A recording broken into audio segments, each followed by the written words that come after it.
नमस्कार दोस्तों, मैं हूं आपके साथ कविता राणा। आज की तारीख में व्हाट्सएप लोगों की जिंदगी से इस हद तक जुड़ चुका है कि उससे दूर जाना इतना आसान नहीं है जितना समझा जाता है। अपनी सोशल कनेक्टिविटी के लिए आप किसी दूसरे मैसेंजर पर स्विच कर सकते हैं, लेकिन जो बात व्हाट्सएप में है वो कहीं और नहीं मिलती। तब देखिए ना, व्हाट्सएप की नई पॉलिसी भारतीय आईटी एक्ट के प्रावधानों का उल्लंघन कर रही है और इसे जारी रखने के लिए अगर नई पॉलिसी को स्वीकार किया जाए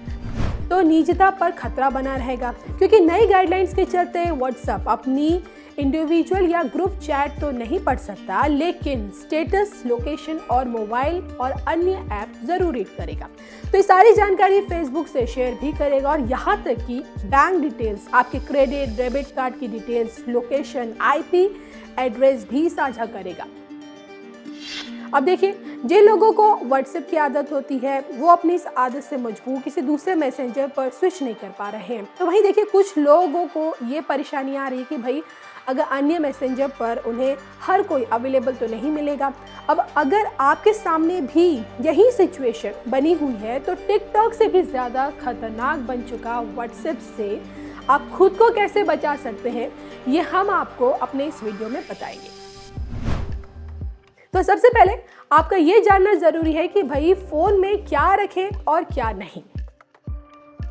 इंडिविजुअल अकाउंट है या फिर ग्रुप या बिजनेस अकाउंट, नई पॉलिसी स्वीकार करने से पहले सुनिश्चित कर ले कि भाई उस स्मार्टफोन में आपके बैंक अकाउंट की डिटेल्स, फोटो, ऑडियो, वीडियो, कोई भी डॉक्यूमेंट्स नहीं होना चाहिए, जहाँ तक कि जीमेल अकाउंट आपके अन्य उपकरणों के साथ सिंक ना हो। ऐसा हम इसलिए बोल रहे हैं क्योंकि नए गाइडलाइंस के चलते फेसबुक के पास पहले से ज्यादा डेटा का एक्सेस होगा और देखिए, जाहिर सी बात है उसके अन्य कंपनियां इसका इस्तेमाल आप तक अपने प्रोडक्ट की पहुंच बनाने के लिए करेगी ताकि लाभ कमा सके। इसके अलावा आपका ये जानना जरूरी है कि अगर आप व्हाट्सएप का बिजनेस अकाउंट यूज नहीं करते लेकिन प्रोडक्ट की खरीदारी के लिए किसी मर्चेंट के बिजनेस अकाउंट पर कोई मैसेज भेजते हैं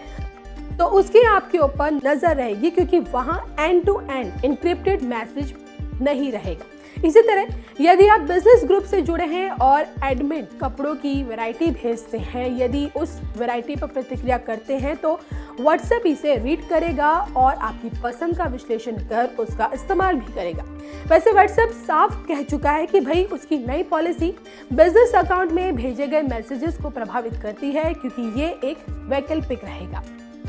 अब आपके पास दो ऑप्शन है, या तो आप नई पॉलिसी को मानने से साफ इनकार कीजिए, तो फिर 8 फरवरी के बाद आपका जो व्हाट्सएप अकाउंट है वो अपने आप डिलीट हो जाएगा, या फिर व्हाट्सएप अपडेट करते हैं तो ऐसे फोन में व्हाट्सएप रखिए जिसमें आपकी कोई भी निजी जानकारी ना हो, या फिर एहतियात बरतिए।